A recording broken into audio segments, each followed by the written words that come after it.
Hello, hello, hello, friends. Welcome back. It is day 3 of the Earn Key Skills week.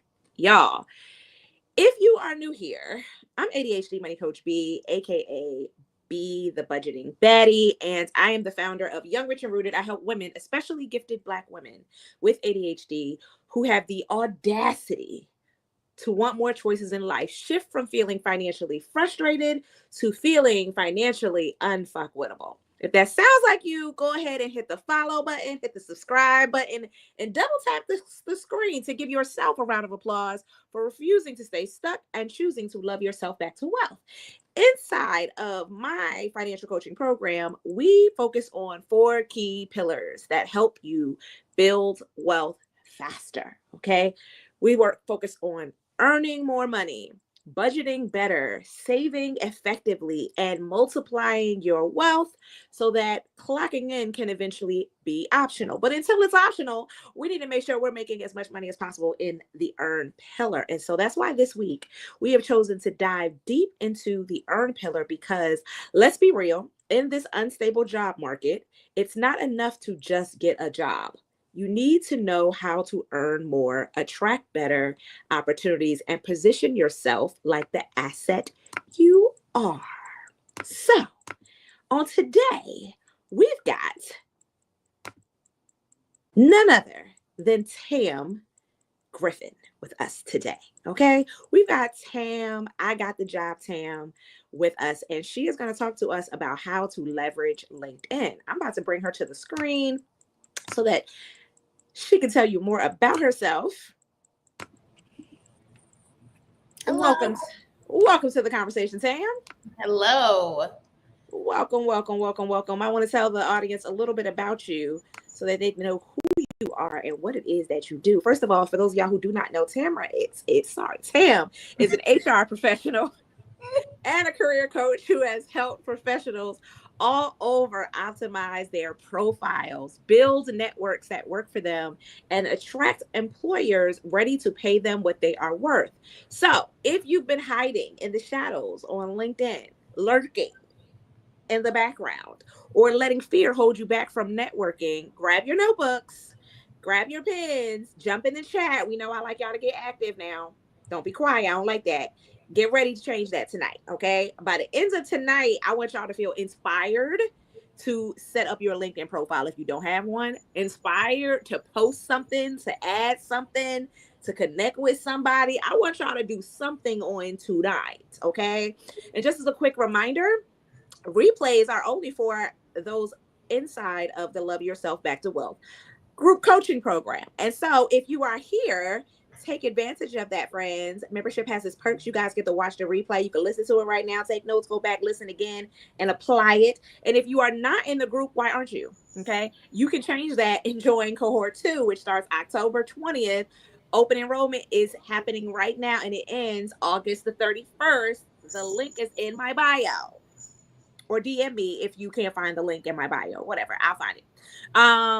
Anyway, today is day 3, and I'm gonna ask a couple of questions to Tam. But before I do that, I would love for her to just tell us from her perspective, tell us who you are, what you want to talk to us about tonight. I'm so excited for this conversation. We've been trying, y'all don't know, we've been holding back all week, trying real hard not to give y'all LinkedIn tea, because this is where she shines. This is where she thrives. This is where she loves to be. So Tam, go ahead and tell us about yourself. Yes. Hello, YouTube, Facebook. I know we're on TikTok. You want to check out our friends on TikTok. But yes, my name is Tam. I am a career coach that specializes in transformation, alignment, and mindfulness. I like to help my clients get to where they really want to be. And essentially unfuckwittable, basically. That's basically it. I'm a all or nothing coach. I'm going to help you in the way that you need to be helped. I love to position people from job hunting to career strategy and career planning, and that's a difference for me. But yeah, I'm happy to talk about this. I think networking is the biggest gem, the hidden gem, the secret that a lot of people don't know about. So I'm ready to talk about it. Hey, I'm excited to talk about it with you. So listen, y'all. The earn pillar is so key because I hear people are like, I really want to start a business, but I don't I need the stability. I'm afraid about the job. Your earn pillar gives you the excess money that you need to do whatever else next you need to do. It is that first structure that helps you feel confident in your budgeting and not have anxiety when you sit down and do a budget. It allows you to create a safety net so you're not stressed out when life starts lifing and things pop up. And it gives you the extra money to be able to invest in your business ventures and other things that you need. And it also gives you the extra money to invest in areas to help you grow faster, like a career coach when you want to. Okay. Sometimes we struggling and suffering all by ourselves because we're trying to DIY everything. And we would get to where we want to go a lot faster if we just invested in support. And so earning more money gives you the extra money that you need in order to be able to invest in the things that makes you even more money later. Okay. So I am excited to get into this conversation because I have seen you leverage LinkedIn like never before. Mm-hmm. You have made me step my game up. I'm like, okay, this is what I'm supposed to be using it for. You've made it feel less scary. Getting to watch you use it in real time showed me how it was different than other social media platforms. And it made me pay attention to things that other people were doing as well. And I started picking up tips from other people. But you were one of the first people that I watched use LinkedIn with such strategy while working at a job. Because my fear, and I'm going to get into this a little bit later, I'm getting ahead of myself. My fear was that if I used LinkedIn while I had a job, my boss was going to think I was trying to leave. So it felt like a platform I can only use between the jobs, which really, you really want to be using it way ahead of it. So yeah. I'm going to try not to get too far ahead.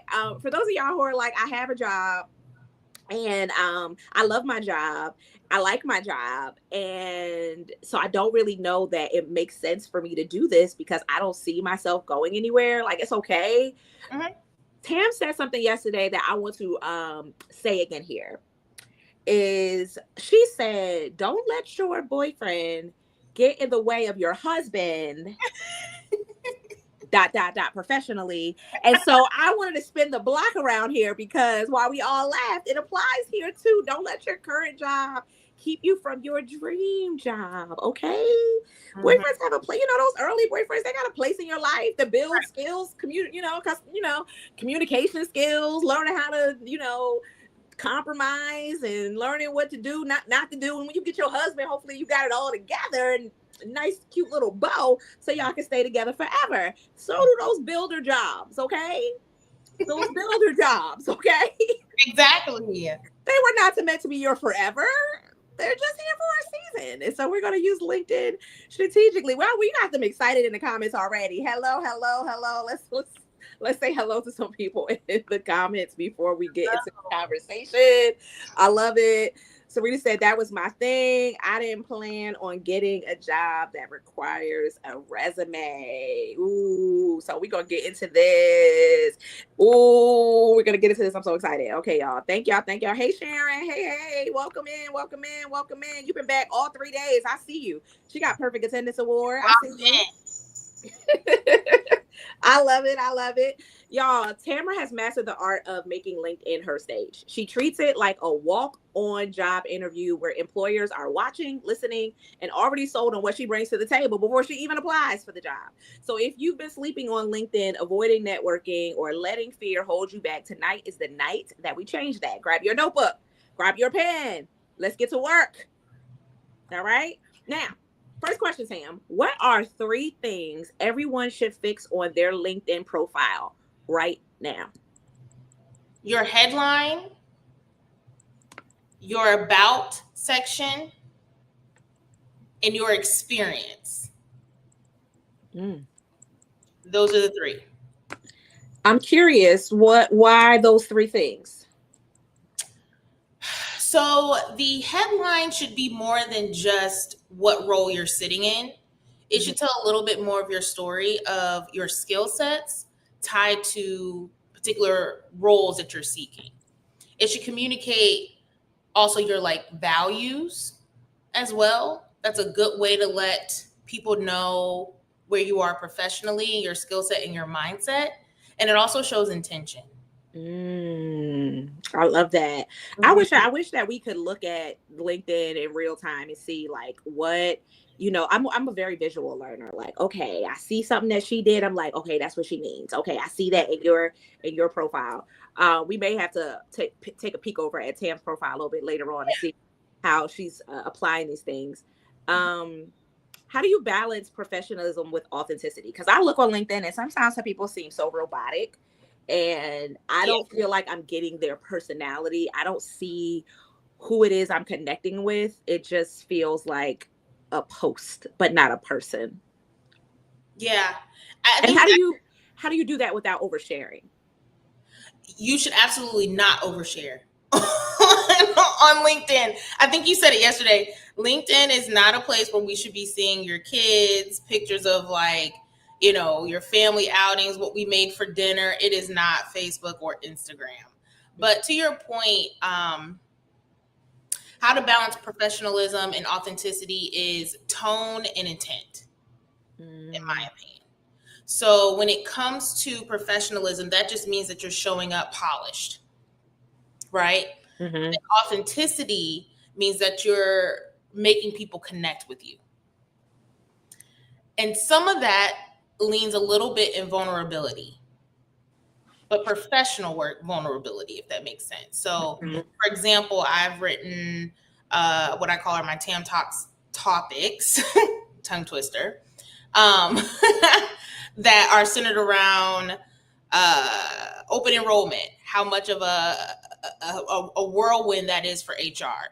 I talk about the joys of succession planning in HR. That I'm still tying it to what I do. I'm tying it to my professionalism, but I'm showing the authenticity behind it. I could be exhausting after succession planning, but I still feel recharged, right? And that is showing not only am I a subject matter expert in my field because I know what I'm talking about, I'm also really back to the professional side of what the actual role entails, but I'm also showing the authentic side of it as well, which you can see my passion behind it. I'm giving you just enough. I'm not telling everybody that, after that, I went to the local bar and had 3 shots. We're not talking about that. You know what I mean?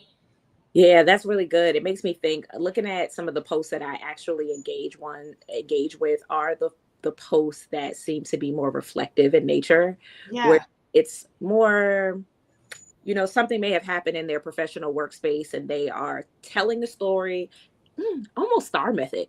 Now I'm sitting here. If you're really thinking about it, if you saw yesterday's live, we talked about the STAR method for interview process, but they're setting the stage. They're telling you the situation that occurred. They're telling you, the problem or task at them, and they're telling you the actions that they took. And then I would say for like that are the results. The results is more like their reflection. Their afterthought about what occurred and what they think, their opinion about the situation. Yes. That creates a space for people to also have an opinion and actually engage in conversation around the topic. And so, I really didn't think of LinkedIn as a place to talk about work, because when we get off of work, we want to be done with work. But it's only if you think about being on LinkedIn as a part, as extension of your job, as opposed to an extension of yourself. Yes. It's self. It's self. And I think that's where, like, to your point, people are like, well, I don't want my job to think that I'm looking for another job because I'm interacting with LinkedIn. This is about yourself. This is another way to show the extension of yourself. And we'll talk a little bit more about how I utilize LinkedIn, because it is supposed to tell the story that your resume can't tell. So a lot of people, we experienced this yesterday. We had a bonus Q&A for the people in our group cohort. Again, I don't know why y'all not in a group cohort, because they're perks to membership. But we had a bonus Q&A Tam did with the members, and she gave them an opportunity to look at their LinkedIn profiles or their resumes or whatever it is that they had questions inside of that 30 minutes. And one of the members said that she was afraid to post on LinkedIn. She's like, as soon as she realized how much people could see about them, she kind of clammed up and just decided, I don't want to do this. She's also, not her, but other people are also afraid, again, that their employers will think that they're job hunting what is your advice to get past these kind of fears? I would say look at, like we just mentioned, LinkedIn is an extension of yourself. It has nothing to do with your job. It doesn't mean that you are actively looking for employment. I think we need to get past that. It's a way for you to build your network, which I know we'll talk a little bit about. It's a way for you to learn. People forget that there's a learning aspect to LinkedIn. They have LinkedIn Learning. You can also get ideas on what type of certifications, education, experience other people had, do research on company, understand their values, their mission. There's so many other things that you can do on LinkedIn besides look for a job. Yeah. And a big piece that I look at with posting on LinkedIn is utilizing it to set yourself apart from other people in the industry, other people in your particular department. Talk about professional insights, industry trends, things like that, because I'm just going to say it. When you are looking for a job, or when you come to that time and you need to look for a job, those recruiters are looking.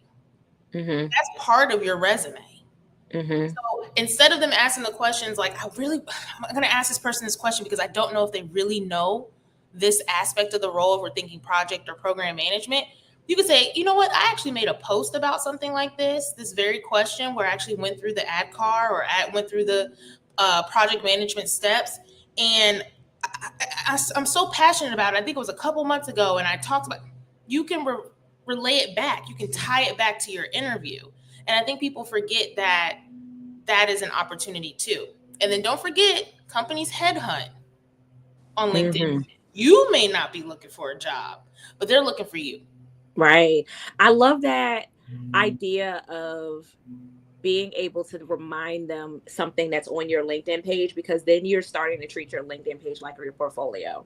Yes. And so what you can't say in the interview, you don't have time to show them, or it may be bulky to bring it with you. If you reference it and then you tell them to go look at the page, you've given them permission to go look. And if you've been for months showing how passionate you are about a topic, they know you're not just looking for a job. Right. That you really are passionate about the work you do, which means that they feel probably more convinced that you're not going to be a short stay, that you really want to do this work, because look how much you talk about it off the clock. Look how engaged you are. Look how much you know about the topic. And so being able to say, go back and look at my LinkedIn page with confidence and not fear, because I think a lot of people are like, oh God, are they going to look at my social media pages? But if you're proactively like, yeah, go check out my LinkedIn, right? You have nothing to hide. You put it all out there. And I love how you brought up the difference between job and career. Because those are two totally different things. The job is just something that you're trying to get money by. You don't probably have a LinkedIn. You're just in there to get the paycheck so you can probably invest it somewhere else, right? But the career, if you're invested in career advancement, career mobility, and getting to that planning stage and that strategy stage, you're invested all the way around your industry trends, professional growth, conferences, all those things. You're also reading probably books centered around your expertise. And then I even use that, and you saw, I reviewed a book. That was around something that I could tie into the job search market. So you got to get creative and think outside the box a bit and use it to your advantage. That kind of ties into the question I wanted to ask you next, which was like how to position yourself as a thought leader and as a subject matter expert, so that your profile shows proof that you have been who you said you are, that you're not just arriving at this point, that you've been that girl. Can you expand a little bit more about that?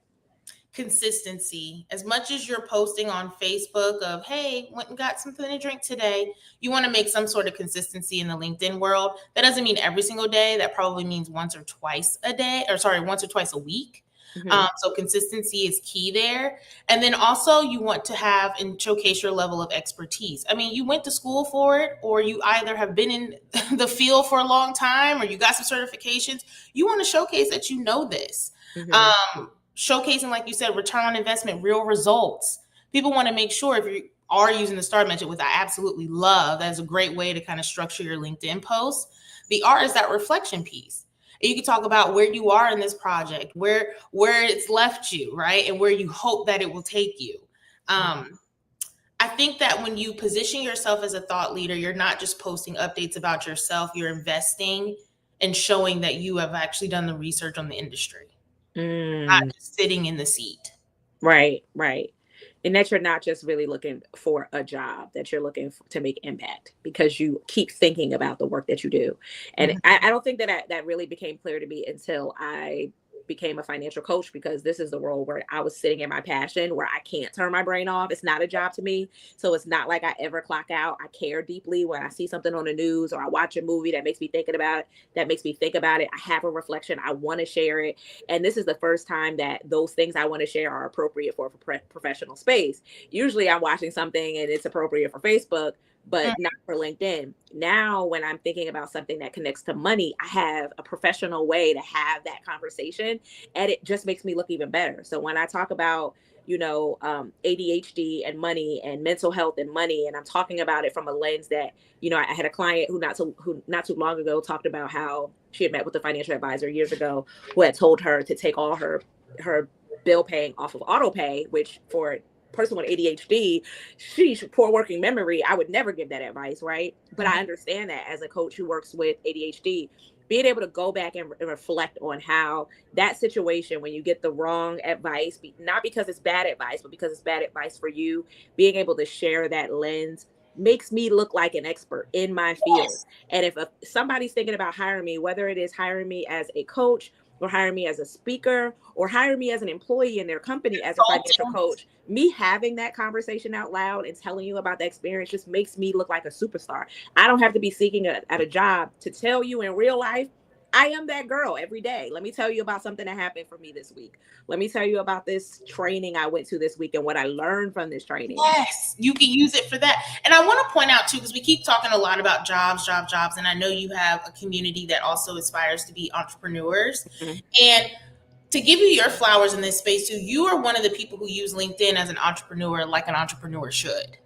Thank you. Like you said, to pull leads, to get people in, to showcase that you're a subject matter expert that is certified, stamped, signed, sealed, and delivered. Right. but it also gives a little bit of solace, like, oh my gosh, I feel comfortable with this person. They're not working for a company. They're working for me. Right. And as a person who does have maybe an influx in money, right? You're thinking about those people fresh out of college that all of a sudden they're making six figures and they're making poor financial decisions. That's also a place where they'll probably connect with someone that is a financial coach is on LinkedIn. Absolutely. Because a lot of times they're looking for a new job because they are financially stressed at their last job. Yes. And they think the new job is going to be the solution, and it's part of the solution, but they still got to work on the spending. So I knew I had to show up there, but I didn't quite know all the ways to show up there until watching people like you show up in that way and understand how to use it fully, and not just because when I first got on there, I just was like, okay, let me put my resume up here. Let me put all the jobs I've worked at, and let me get the recommendations from people. I don't even think I'm using the right language. Endorsements. That's what I get, the endorsements. I'm like, I got my profile check. I got my endorsements check. I got my banner. And then I didn't know what to do next. And then I started seeing people like you show up and at work. I mean, that was the part that really blew my mind. Like, Tam has a job. I'm self-employed, so it's not scary for me to post because who's going to check me? But these people see you, Tam. Yeah, they see you and you still posting. I just could not wrap and you work in HR. They really see you because they want the job looking on LinkedIn in your profession. And you just la la la la.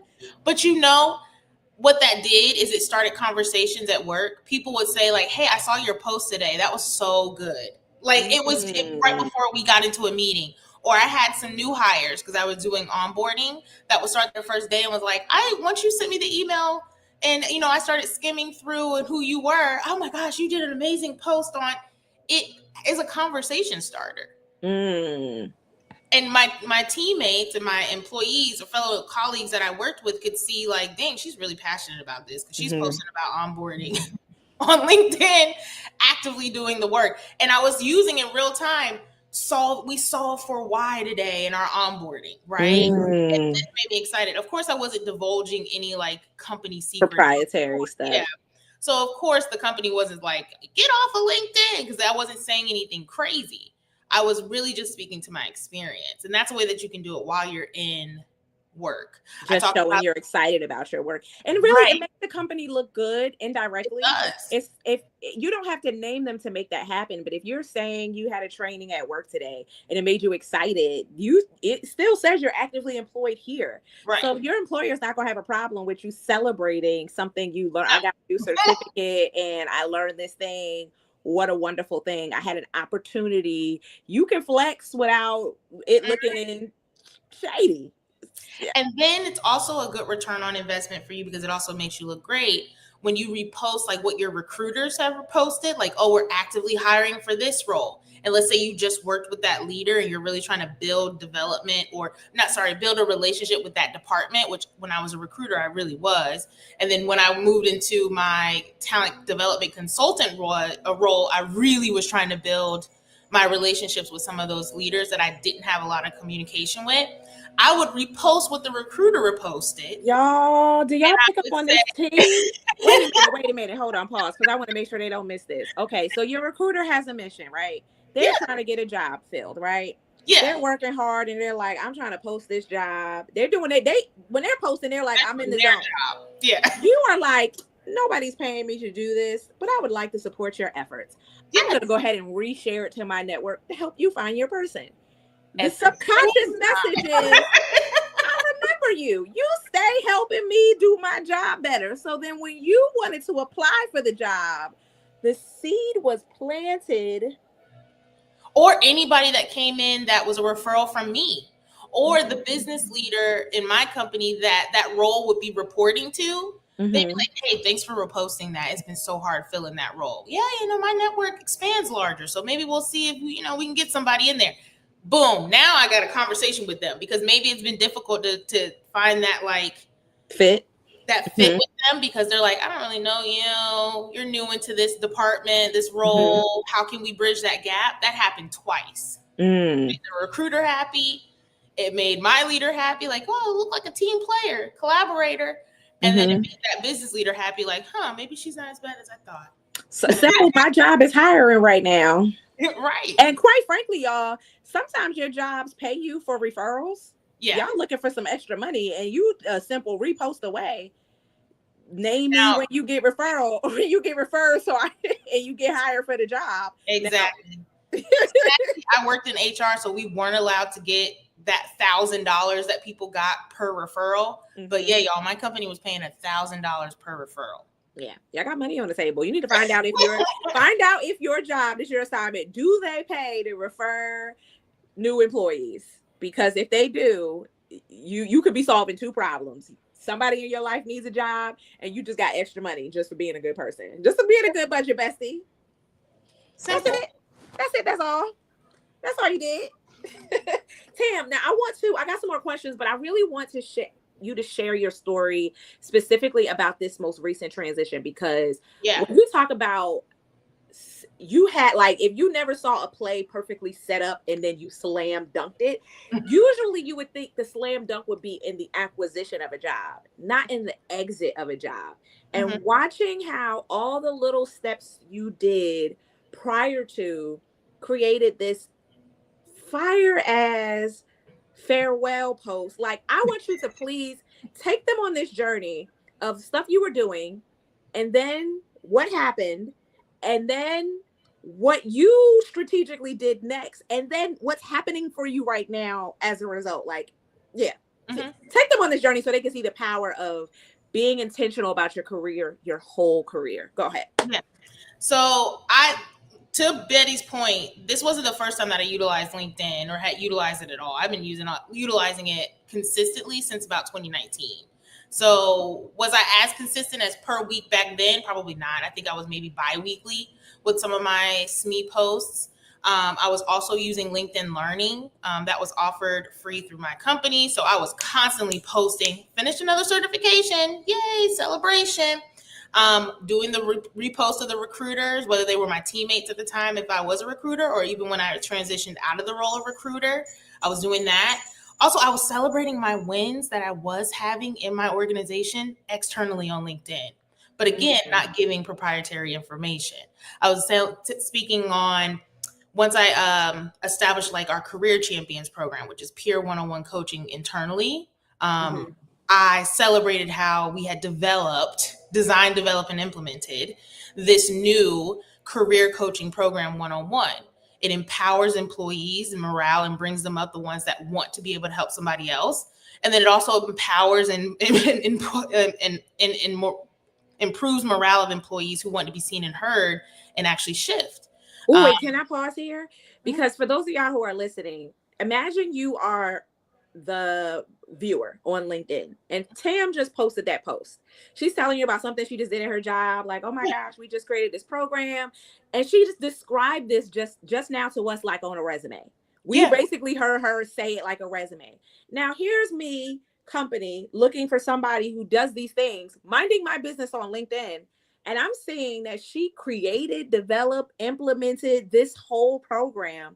She's on I'm going to look at her profile. And I noticed that whenever I post posts that demonstrate that kind of expertise like that, something I just did, I get a lot of profile views specifically around that post. So I just wanted to point that out for you guys, because she's basically posting snippets of her resume every time she does something impactful at work.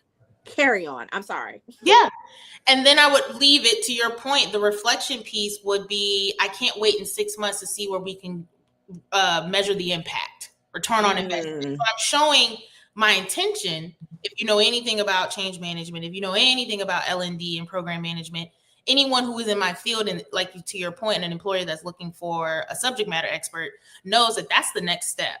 Is we need to see what you just built, if it's going to be impactful, right? So I'm leaving it with, we will be assessing, the impact in 6 months. Boom. Now I don't ever have to come back and talk about it again. I can enjoy my conversation in the comments, but I've left them on a cliffhanger, right? So I was doing that. I was also networking. I was connecting with individuals that I previously went to college with, undergrad. When I, completed my first graduate degree, connecting with them. I was also doing that in my class. I'm big on my discussion questions, also putting in there, connect with me on LinkedIn, because you never know where that network can go. I was utilizing it to join free webinars. Free webinars on LinkedIn. And I was actively doing that. So wait, let me capture who all you were connecting with. Okay, so you're making these posts, you connecting with your classmates, even current employees, new employees that were coming into our organization, because I was doing onboarding, networks of networks at that point. So people that I connected with that saw that post, because some of those people will repost it, were then connecting with me. I was going to some free webinars that I found that LinkedIn offers sometimes. So I was connecting with people within LinkedIn. I'm real nosy in those webinars. So if you say something profound, whether it's in the chat or you come off mute, I'm clicking on your name and I'll connect with you. If I went to any conferences, I was also connecting with the people there, and then coming back and writing a review on my experience. Okay. What industry trends. I'd even share something and give my leaders or my teammates and tag them in there to give them some props. My leader shared a profound article with me last week. Let me tell you what it was about. Here's where you can find it. And of course, that gets my leader to comment on the post. Oh yeah, this was great, Tam. Engagement is showing my relationship within my team. Powerful. It's strong, right? And it looks good for reviews. I'm saying it does.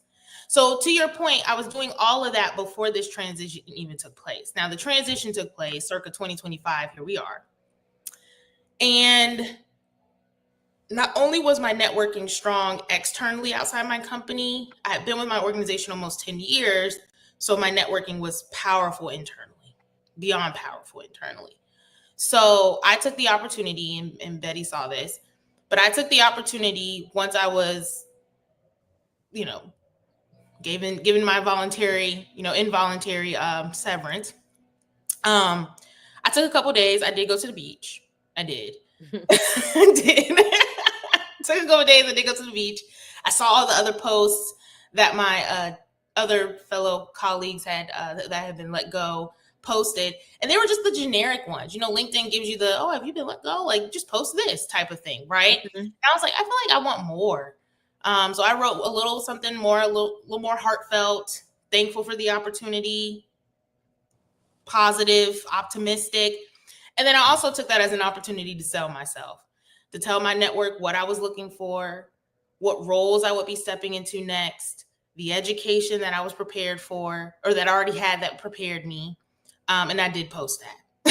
Y'all. So listen, y'all, if y'all have time, listen, write this down on your notes so you don't forget after this live. Go find her page. Go stalk her page and go look for that post. And go, when you find that post, go in her comments and say, I found you on YouTube. Okay? Yeah. I found you on YouTube. It's pinned. It's a pin. Is it pinned? It's a pinned post. You talking about a farewell chef's kiss. Set yourself up. You don't look like a bitter biscuit. You look like y'all lost me. The way around. And ironically, it felt like they lost you because the department head was looking at your profile just days later like she missed you. The amount of people, I knew my impact, but I didn't know my impact on my company. The amount of people from my company that reached out, I think that post is at 100 and something comments. The amount of people that posted endorsing what I did, saying that you will be missed, people that had started with the organization, like, you were the first face I saw, like, that again speaks to my impact. That right there is I call it a resume whisperer. Mm-hmm. Like when the recruiter is looking, they're like, oh wow, she was impactful. Mm-hmm. It's not like someone was like, bye, see you again. And it was like, good luck. It's like people writing on top of that, and I'm having to say thank you. People are like, hey, I'm going to send this person, your resume. Hey, this role is hiring. My cousin at so-and-so is hiring. Like, it was that type of impact. And to your point, it wasn't just comments that said farewell. They were specific with what exactly you had done, what they're going to miss specifically about you. Now, imagine a job coming to your page. You're applying for a job. They're like, okay, let me go look at this girl's page. Them seeing your farewell post, 100 comments from your last employers, co-workers, whatever, detailing that you are that girl. If there's any question that you are BSing on your resume, it's gone. Gone. It's gone. In a simple farewell, this was a wonderful experience working here. This is what I'm looking forward to doing next post. Y'all read that post, make it a template in your brain, find your version of all the things. And should you ever leave your job voluntarily or involuntarily, be ready to transition that audaciously. Yeah. And to speak to the be readiness, I was always updating my LinkedIn. I was always updating my resume. I was joking around, like, those 4 roles that they created for me, I updated my resume every single time. Mm-hmm. And I would update the LinkedIn to reflect it. So it's not like I had to do too much when I left. Like, it was like, oh, it's all up there. I don't need to go fix things. You want her to see little alerts that Tam changed this last week. No, all that's up to date because I kept it up to date. Mm. And then at the very end of that post, I did a call to action, and I asked my network, repost it, share, comment for engagement, feel free to DM, all of that. And they showed up in that way profoundly. Like, it was crazy. They still are. And I think the fact that you consistently updated it almost trained your employer that I'm not updating my resume suddenly out of nowhere because I'm looking for a new job. Right. If you've always been doing it, it's not weird to them that every time you got a certification, you updated it and they see the profile. But if you have never been on LinkedIn, like, you just been avoiding it, and suddenly you're like spam. It does. Either you're new here or you're looking for something. And so building that consistency can help train them that, like, oh, she just posts on here and updates things routinely. So let me ask you a question, because that gives me another question. For somebody who's like, oh, shoot, I ain't been on here this whole time and I'm ready to get my stuff started. Mm-hmm. Should they care? Should they just go ahead and just create all of the things and train them later that I'm going to be here all the time now? Yeah, I say go ahead and create it. I mean, a return on investment for your employer, if they do for whatever reason come to you and say, I see you updated your LinkedIn. You say, yeah, I feel like people want to know that I'm working at this amazing company. You should be ecstatic that I'm actually putting it out there and showcasing that this company is amazing, right? Mm. That will get them to be excessively quiet. Like, okay, let me shut up, mama. Thank you. Call it a day. Because at the end, I do think there is a such thing as corporate influencers. You'll see them, and they're typically your recruiters. But you want to see people, especially when I coach my clients, when we're researching companies, we're looking at some of those people that work at that company, whether it's CarMax, whether it's Base Systems, whether, Purdue. I'm going to look at some of the people who work there. Are they posting? Do they seem happy? Are they going to conferences? B, when we prep for your role, your interview, what are their employees posting? Oh, you were like, I see a lot of them just finished a certification. Maybe they paid for it, right? That's to the culture that is within that company. And you could say, I'm just trying to add to our culture. Yeah. Yeah. I'm just showcasing our culture. I love that. Thank you so much for giving them language on how to approach the awkward conversation, because some people may try to be petty and come to you like, I see you on here, and you are afraid of how to handle that conversation. So y'all, if y'all afraid to have somebody come up to you, talk to you about it, y'all rewind. If you're in the community right now, you rewind the replay. Right. And listen to what Tam just told you so that you feel ready to respond to I see you updating your LinkedIn profile. Yes, because y'all are a phenomenal company to work for, and I want people to know about it. Yeah. Anyway. Yeah, because anything they say back to that that's negative would make them look like an a-hole. Just being honest. Yes. You guys, if you guys have any questions, drop them in the comments while I have Tam here. And I am not going to ignore y'all TikTok, even though I told y'all to come on over here to YouTube where I can see y'all comments. Okay, come on over here to YouTube where I said the link is in my bio. If you ask the questions, I might pop my head over here to see what y'all question is and answer it. But come on over here to YouTube if you guys have any questions for her about LinkedIn, what you should be doing, not doing, something that occurred on LinkedIn that you're not sure how to handle. Let me know so she can answer your questions. I got some more questions for you, Tam. You ready? Yep. Okay. What kinds of things shouldn't people post on LinkedIn while employed? Nothing about your kids. So sorry. Do not post anything about your children. It is illegal for companies to even ask you about your kids during interviews if you did not know that. And you don't want to give them any leverage to where they start being able to paint a narrative about how consistent you will be, what type of employee you will be when they don't even know you.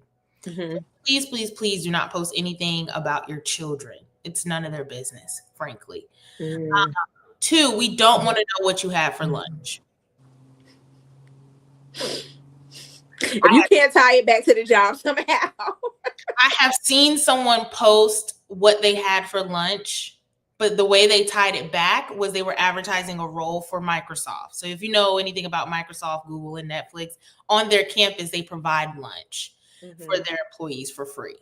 And this individual posted what the lunch was. It was like, this lunch is better than what I have at dinner in my house, right? But then they listed in that same post all the things that they have found valuable about their employment there at Microsoft beyond the food. The food was the joke. The food was the gag to get you to click on it, right? But everything else they listed. Unless you're doing something like that, please don't post, hey, had a great lunch today, going back to work. It's not a Facebook type of update. It's supposed to be rooted in professionalism and, like we said, intentionality, but authenticity, some sort of way. I would say something else not to post, anything disgruntled. To your point, Betty, having the layoff affect me, I could have been like, this is trash. You don't want to do that. I worked here 10 years and I can't believe I'm the best employee they have. Look at my metrics. Look at my stats. Look at my unacceptable. You don't want to do that at all. I didn't even want to post on there that I had talked to some of the other people who had been laid off and heard their grievances. I'm not going to go back and say, after talking with some of my people today, that also reflect, like some things are reflective internally and then some things I can express, right? And then I would also say, you don't want to share your shortcomings from the current company that you're in. Let's not do that. I think that is a surefire way to find yourself walked out the door with that box. Can you give some examples? So in HR we see a lot. So like I'm thinking an employee relations thing. If you work with a fellow teammate, they're like every day they leave early, 30 minutes early from work. They always leave me here to clean up. I'm always the last one to do things. I'm always the first one in the office. I can't rely on my teammate. Please don't post that on LinkedIn that I have the worst teammate in the world. I dream of somebody that's collaborative and a team player. Like you can say all of that you dream of somebody that's collaborative and a team player without putting down your current teammate. It's almost like, and we could tie this back to relationships. There we go. Talk about how they was all the drama. Right. We judge men when they say, when you ask them like, how did your last relationship go? Oh, she was awful. She was crazy. She was this. She was crazy. She was, we look at them like, oh, but what you do? But what you do? We always have that negative Nancy in the office. Every time they post or talk to you about anything, stop you in the hallway, is always about something negative. You don't want to be that person always negative. So those are the things you want to avoid absolutely on LinkedIn. Please don't post that on LinkedIn. I have seen people post things like that on LinkedIn and people in the comments like, is this Facebook? And yes, they will call you out. They will call you out. I am seeing people who are, my God, they are using LinkedIn like Facebook. They are very confused about what the platforms are, and they are posting. They're funny. I mean, I'm not talking about, because you can be funny on LinkedIn, but they're posting like random stuff, like the most random stuff, the stuff that should stay on Twitter, on TikTok, on Facebook, and they're posting it on their professional page. Yeah. And it is so cringe, and that's not what the platform is for. And I think what's confusing is that what LinkedIn did do well is they've made it more like Facebook in how you use it. Mm-hmm. And as far as like the interface, correct. Infrastructure. I'm not the techie one. Where's my sister so she could UX design, the design. The interface. Interface, that's the word. The interface.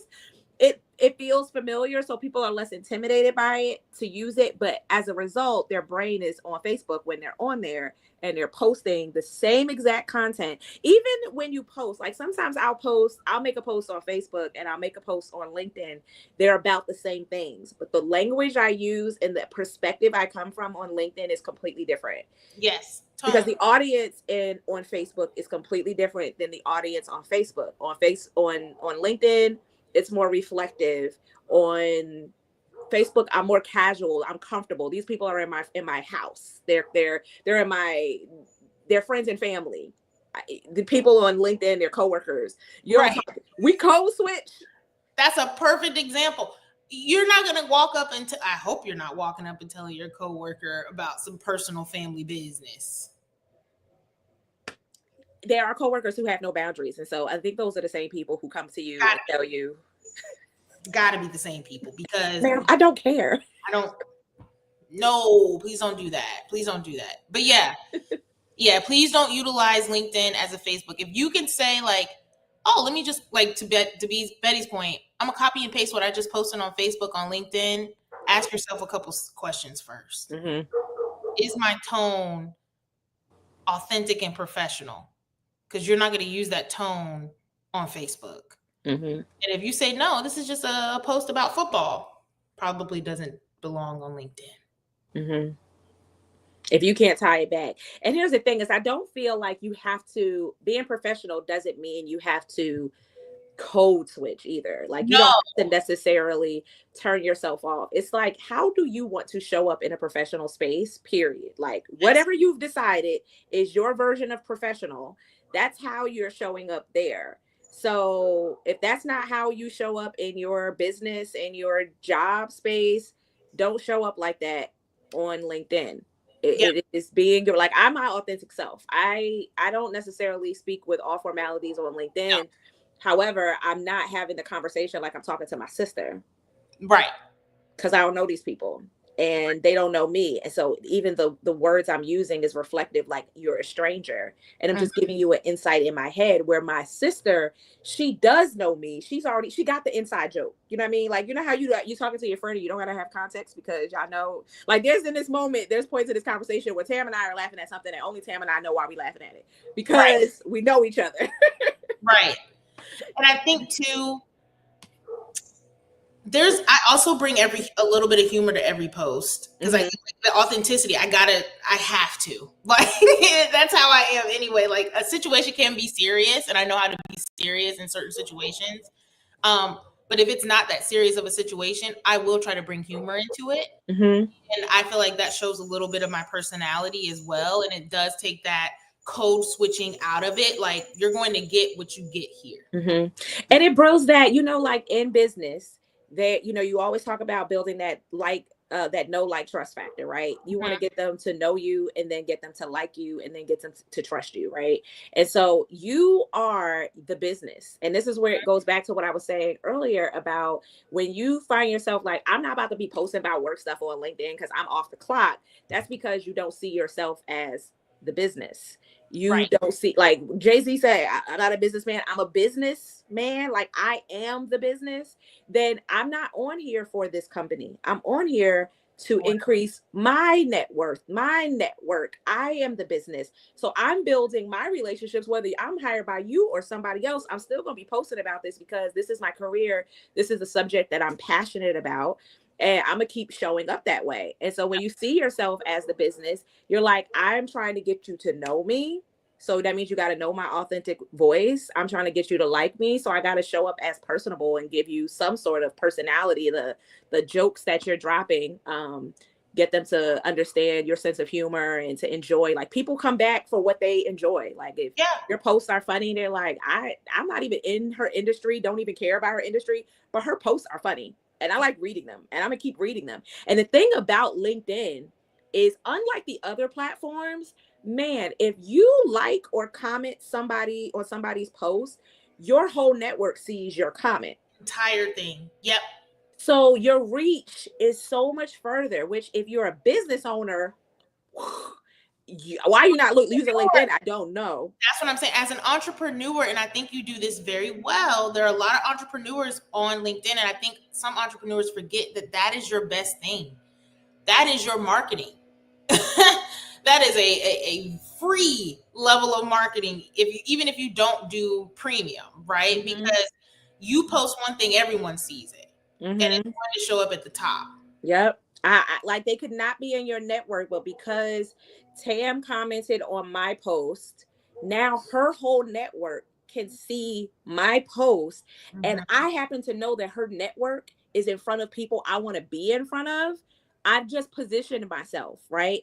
Same thing with the job, which is why, and I want to go back to this. We had a conversation yesterday with our private group, and one of the members had asked about, or you had observed that she didn't have the what does it say? The banner that says looking to hire, right? Open to work. And open to work. And we talked about like different professionals having different opinions, and neither are necessarily wrong, but it's just a matter of like perspective. And so you had taken the time to reach out to some of your colleagues who are also in the HR field to get some feedback. And I would love for you to share that, because something that you said today about one of your peers sending you a job, like they wouldn't, I think it was a professor of yours.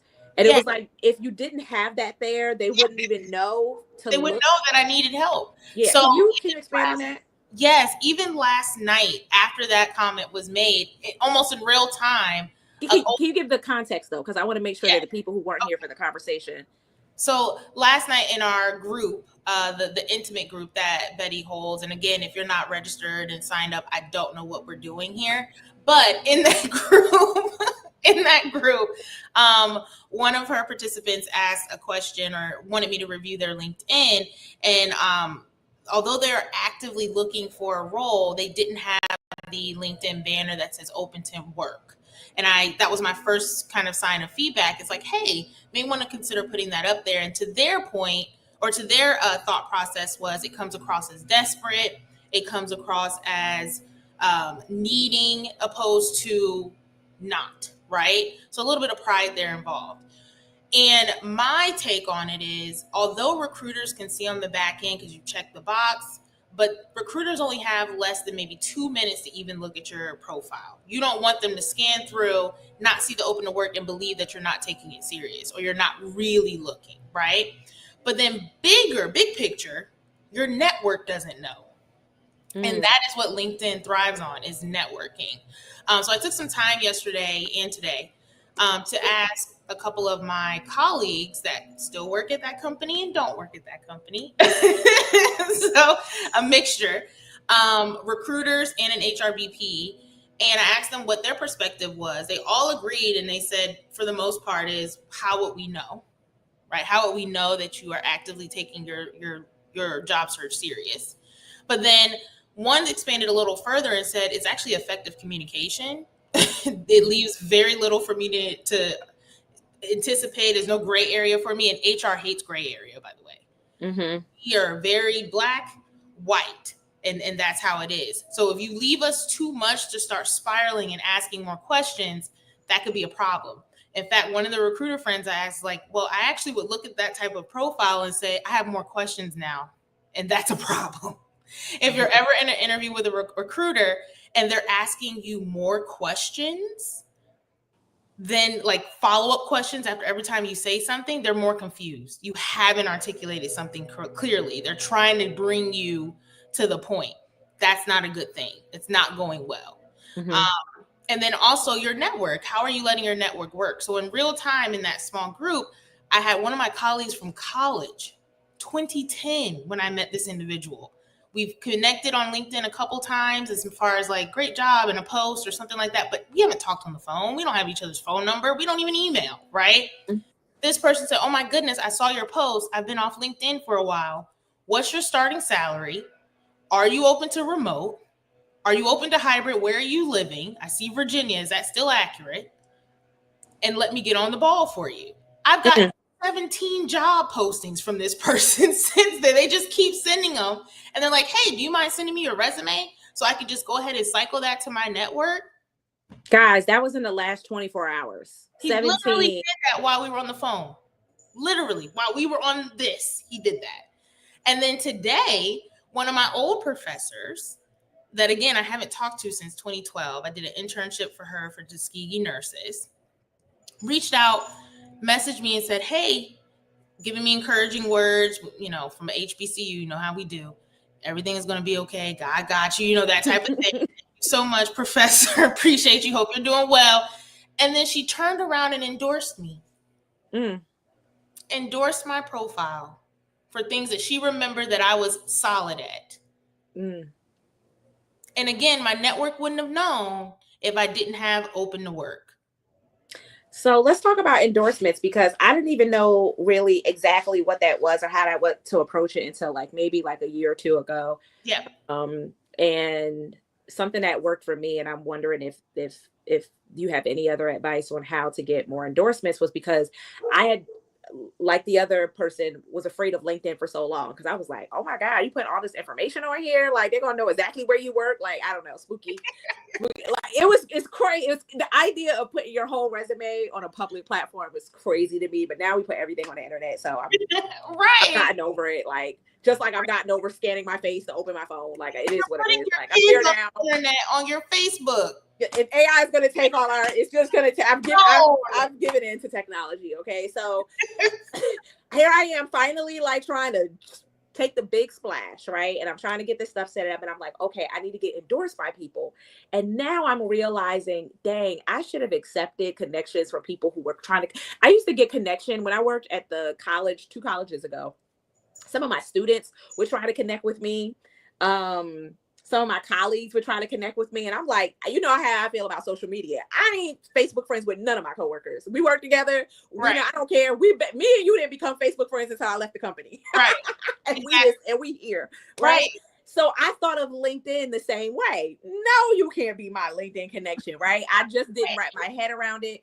And so now that I'm finally getting the clarity of what it's for, and I'm like, oh my God, I should have let them connect, because my students would have been able to attest to how skilled I was as their counselor. Yeah. I was a phenomenal counselor, and they were dying to connect to me, and they were probably connected with me to help them get their reach, but they would have attested very easily because they're looking for favor from somebody they see as their superior.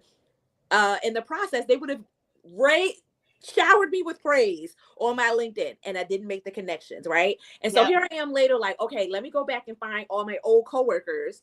And the dilemma is, first of all, do I remember my old coworkers? Yeah. And more importantly, do they remember me? And there are people who I know knew me then and knew I kicked ass and took names. But baby, I've left jobs and I don't even remember what I did. I did the job and I don't remember what I did 2 years ago. Like, I don't remember that level of detail. So I'm asking somebody else to remember something about not themselves, about me from 10 years ago. Sometimes that's a big ask. And I'm like, gosh, this is why what you talk about keeping your LinkedIn profile updated in real time is so much easier. So while people remember that you just did this amazing thing for this project, would you do me a favor and endorse that skill set on my LinkedIn page, right? So I have that moving forward, real time. As soon as you make an impact, ask somebody for the plug. But for the people who are in the past, you got to reach back because you're trying to get some of these old endorsements because you're playing catch up now. Yeah. How do you go about getting those endorsements from people who you haven't been connected with in a while? What's your strategy? I would say the easiest way to do it is you find them and you add them on LinkedIn. You got to do the work. You got to swallow the pride here. You go to them, you add them, you click. Once you see that they've accepted, because you'll get an alert that says so and so accepted your, network or your request. Message them and say, hey, happy to connect. We lost contact. I'm so happy to find you. I see you've been excelling, right? I've also done some work. Happy to connect. Happy to endorse. Happy to speak to the amazing impact you had when we worked together. Hope we can connect via coffee at a later date. Mm-hmm. And then what you go do is you go to their page and you endorse them.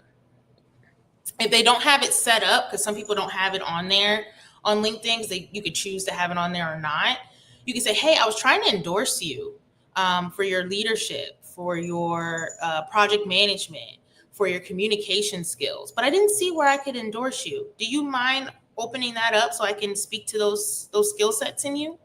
That's another thing that you can do if they don't have it. Right, because they may not know how to use LinkedIn the best way. So you teaching them something new. Mm-hmm. And then what you're hoping is that after that, once they see that you've endorsed them, then they turn around and they endorse you. I love that. And then you can say, thank you so much for the endorsement. If you have it in you, consider writing a recommendation as well. And I'll be happy to accept that as well. So that's pretty close to the strategy that I used.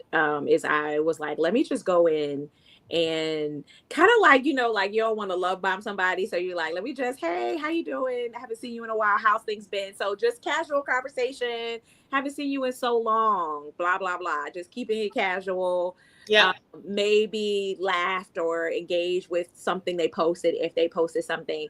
And then I just proactively unsolicited went and endorsed theirs. And most of the time, just me doing that was enough for them to turn around and endorse something of me. Yeah. I didn't even have to ask.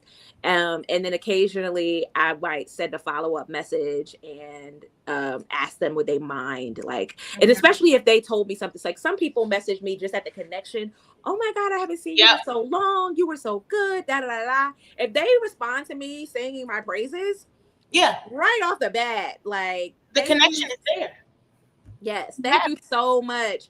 I am actively looking for work, and I am so surprised you remember so much about me, and it makes my heart fill with joy. Would you mind doing me a favor? People love to help people. They really do. Mm-hmm. They love to be a part of your success story. They like to be a part of your rise. So if they feel like they're contributed to your win, it feels like their win. So exactly. Would you mind endorsing some of the things that you remember about me? And I think that's wonderful too, because they almost get an opportunity to tell you what they remember about you without you leading. I don't know what you remember about the work I've done, but if you mind going through and whatever it is that you remember that I did really well, would you mind endorsing those skills? And then you get to hear, if you get 10 people in a row tell you had good communication skills and the whole time you thought you had bad communication skills, right? You gotta start thinking now, maybe I need to be playing this up a little bit more. Maybe I'm better than I thought I was at this. Yeah. And I had imposter syndrome whole time. And honestly, can we talk about what I feel like if we wrap this in a bow on why people are typically scared of LinkedIn? It's imposter syndrome. Go there. Go. It really is imposter syndrome. It's not about your fear of someone finding out all your information because you put your kids on your Facebook and Instagram. And we put the most vulnerable on our social media. But you're more terrified of the imposter syndrome that for whatever reason, you don't feel that you are good enough or have elevated enough in your career. And us as Black women, that is right on brand for us. We will talk ourselves out of the amazing things that we have accomplished and diminish ourselves when we have no right doing it. It's imposter syndrome. It has nothing to do with your safety because, like you said, if you use any other social media platform, you're not too concerned about safety. Right. Right. And that's such a good point that you're bringing up, that fear that all your coworkers and your past high school classmates, if you connect with them, they'll see whether you did or didn't finish college, they'll see what you do for a living, and you're grappling in real time with whether or not they will think you have done enough. And you are allowing your fear of judgment or their opinion of you keep you from moving further along. And that's really what's happening. And the comparing and contrasting. We as Black women, we love to compare and contrast ourselves to people when we're already the bar. That's bar. We're the bar. But we're worried about what Susan is doing. We know Susan has a different trajectory than us. We know Susan hasn't worked as hard as us. Had to fight as hard as us to get into the spaces. Don't got have nearly as many degrees as us. Did not have to fight against misogyny and racism to get even interviewed. Had to bypass the fact that your name made it hard for you to get to interview because your name sounded Black, because your voice had too much bass in it, and how hard it was for you to even get the interview, and you're judging yourself about your journey. And you're making your present situation proof of your future. And that's what makes it harder and sadder to see, is that you are making this moment, this data. I talk all the time in my coaching group about the root work and that process of self-awareness, self-acceptance, self-advocacy, that awareness of like, this is where I am. And it creates so much grief that we stop there, we judge ourselves, and we don't end up moving to the next step because we're lingering here in judgment about the information instead of letting it just be data. This is nothing more than the starting point on a journey. Who cares? Now I know how far I have to go or what I need to do next. And it's okay if you just joined LinkedIn today and you should have joined 10 years ago. Bitch, me too. I should have joined 10 years ago. And nevertheless, here I am learning. And here y'all are sitting here for an hour learning. And I'm telling you, I'm so proud of all of you guys who have stayed on, who have joined every single day with us as we talked about the earn pillar. I'm telling you right now, wherever you have been, it is not proof of where you're going next. The only thing that's proof of where you'll go next is what you do next. Yep. So what I know what Tam wants y'all to do next. She wants y'all to go and update at least one thing on your LinkedIn profile. Headline, about me section of your experience, please. And then also it's a way to pay it forward. I think of young Black girls that are looking into getting into the personal finance industry with all the stigmas tied around the Black community and finance. Betty is that shining light that they get to see on LinkedIn while they're doing research and say, oh my gosh, I can do it. Because it's already been done. You are giving me goosebumps. I'm serious. I recently had another Black financial coach reach out to me randomly. And I'm just feeling this in like real time.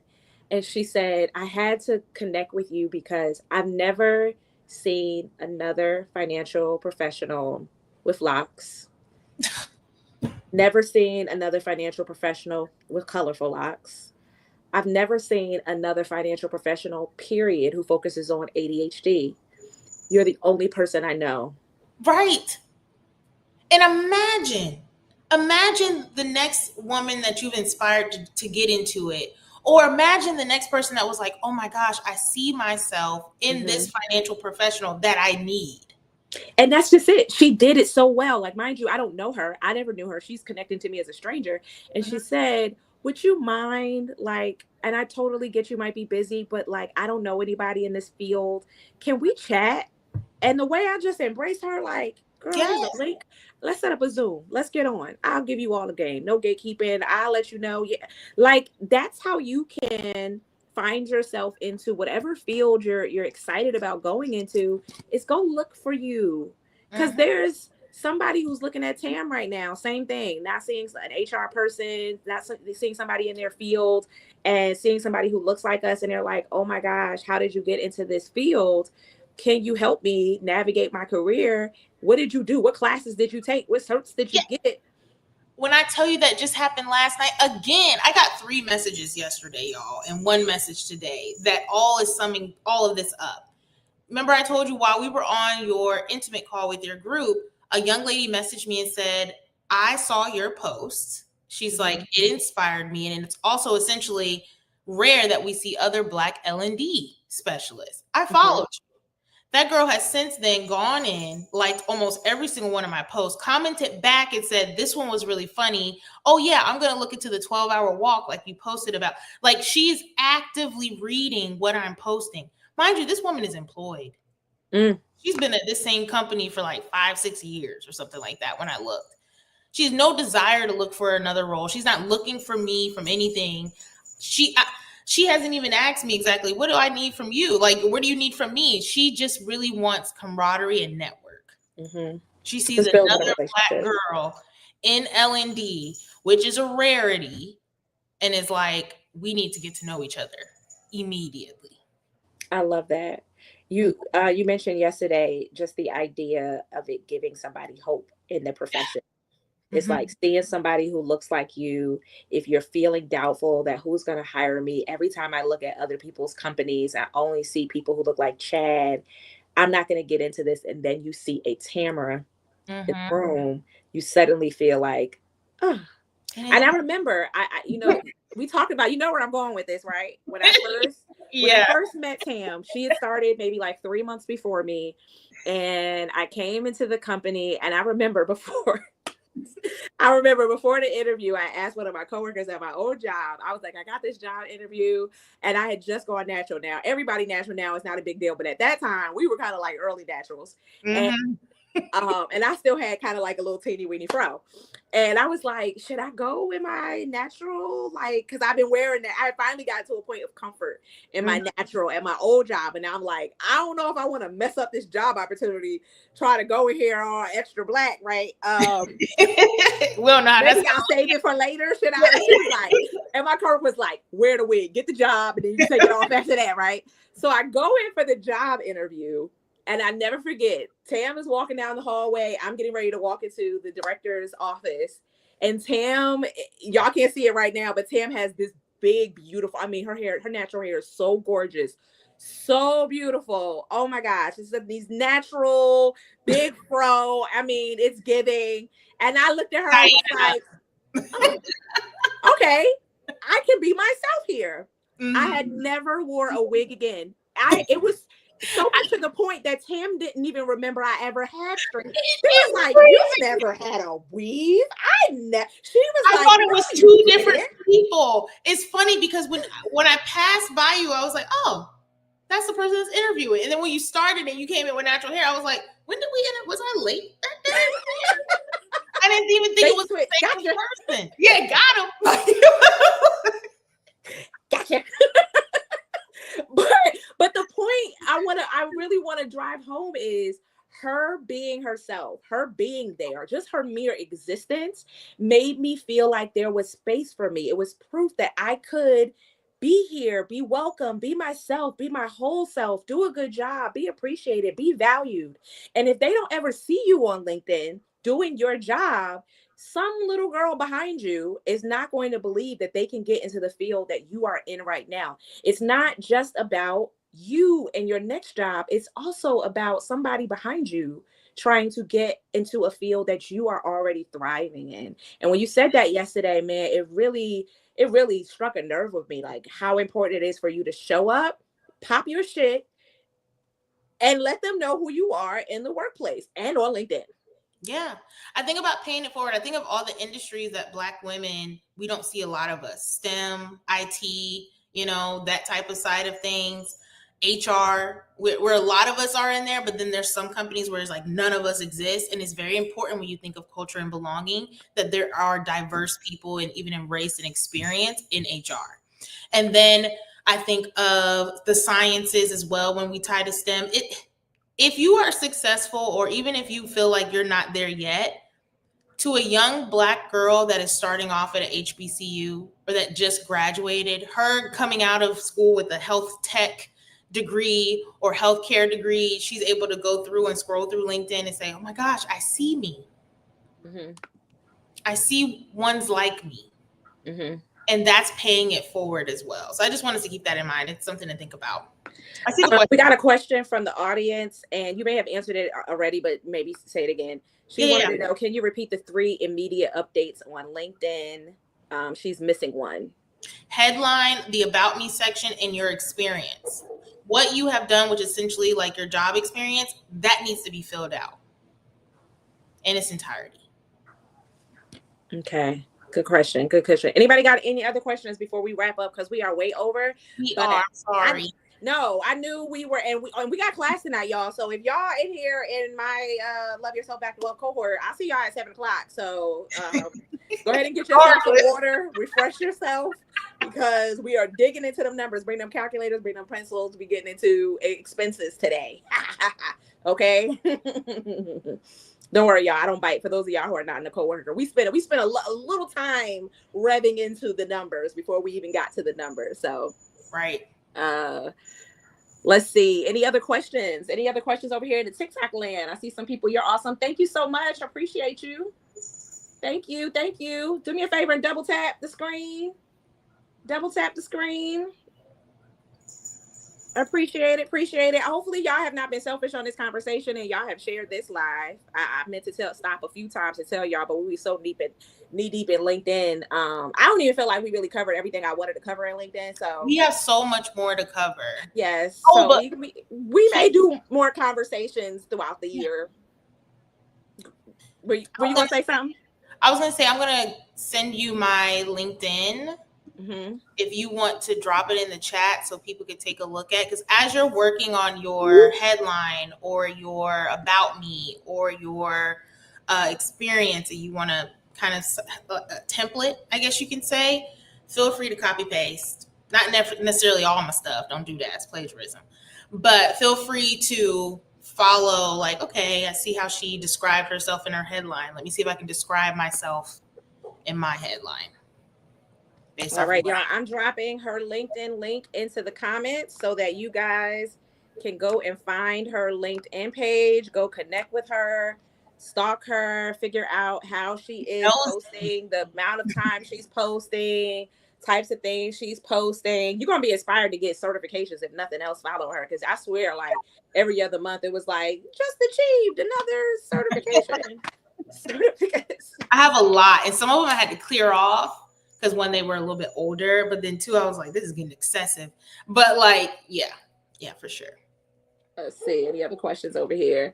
Okay, so that is, let me see. Do we have another one over here? Okay, that's just posted on both platforms. Okay, I see y'all over here in Facebook land and over in YouTube land over here and over here on TikTok land. If y'all don't have any more questions, listen, Tamara, y'all just gave us the LinkedIn masterclass tonight. Okay. Mm-hmm. I am committed to having Tam back again before the year is out. And so continue and go and follow her. Say that again. Aren't we in tomorrow? We got negotiations to talk about. Yeah, we're going to be here tomorrow. Yeah. So tomorrow, we talking salary negotiations tomorrow. You're going to want to be here tomorrow, baby. How can you get that money out that company, okay? So 5 o'clock, soon as you clock out of your 9 to 5, I want you to clock back into YouTube Live. Ooh, that rhymes. I think I'm going to say that from now on. 9 to 5 to YouTube Live. At 5 o'clock, we're going to be back on here with Tam, and we're going to talk about salary negotiations. If you picked up at least one gem that is going to change the way you show up online, drop a 1 in the comments. Drop a 1 in the comments. And no, it's not private. This one's going to be 5 o'clock on YouTube Live. Mm-hmm. I know. She's like, can we get another private? You in a community, though. You in the Love Yourself Back to Wealth group. So you actually get the bonus 30 minutes one-on-one with her. So yes. You got some questions. Start making your list and make sure you book your chat with Tam. Mm-hmm. Drop a 1 in the comments if this has been helpful to you. Drop a 1 in the comments. All right. Here's what I want you all to remember. LinkedIn isn't just a resume. It is your stage. Okay. It is where you get to show off your receipts, prove your expertise, and attract the opportunities that are already out there waiting for you. And when you build the right network, you unlock new levels of your net worth. Okay. Opportunities find you. Opportunities stalk you. Okay. Tamra, thank you. Thank you again for pouring to us tonight. But before we wrap, can you let them know where they can find you in case they want to work with you directly? Yes. So you can find me at LinkedIn. And no, it's not private. Just keep in mind with LinkedIn, it's a little bit different from like a Facebook. You have to be logged into your LinkedIn. That's just how that works. It's going to show you a sneak peek, but it's not going to show you everything. And then if you can't find me, if you want to find me on LinkedIn, you can also find me on IGotTheJobTam.com, which is my website. Thank you so much for putting that there. And then IGotTheJobTam is the at my Instagram as well. So you can find me there too.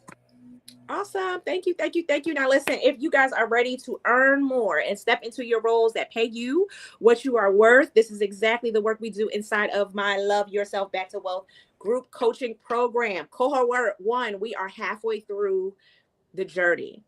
Cohort 2 begins October the 20th. Open enrollment, early enrollment is open right now. It ends August the 31st. I'm telling you, the last time I opened up my cohort, it filled up in 2 days. So do not play around with getting into cohort 2 because you never know what type of bonus support I will have for you. Okay. Tam is one of our resident professionals inside of the community. She represents the Earn Pillar. And so you will have access to her. And as a Love Yourself Back to Wealth group program student, she provides a discounted rate on her services. So again, members get benefits. Member gets access to replays like this. They get discounts for working with pros like Tam, and I have some other pros as well. They get tools for coaching. They get community help. You become professionally and financially unfuckwittable. Cohort 2 is open. All you need to do is visit the website. I'm gonna go ahead and put that on the screen so it ain't hard for y'all to find. To register for cohort 2, I only have 15 slots. I try to keep it small. I try to keep it intimate so that y'all can get to know each other, so y'all can have fin sistership. Okay. And so that you guys can have, when we have somebody like Tam on, you have a shot at actually having a conversation with the pro. I don't know if you guys have ever been in any of the big communities where you got like 100 people, everybody got a question, and you know good and damn well that you're not going to get chosen. Like, you're never going to get chosen. You'd be lucky. And if you do, they're going to answer a fraction of your question. I try to keep the cohort intimate so that you guys have a fighting chance of getting your questions answered by not just the pros, but also by me. Yep. All right. Don't forget, tomorrow, the grand finale of the Earn Key Skills series is tomorrow at 5 p.m. We are talking about negotiating and knowing your work. If you have ever been afraid to ask for more or worried about leaving money on the table or benefits on the table, tomorrow's conversation is going to change your life. Set your reminder right now, tap your bell, and bring a friend. I will see you tomorrow.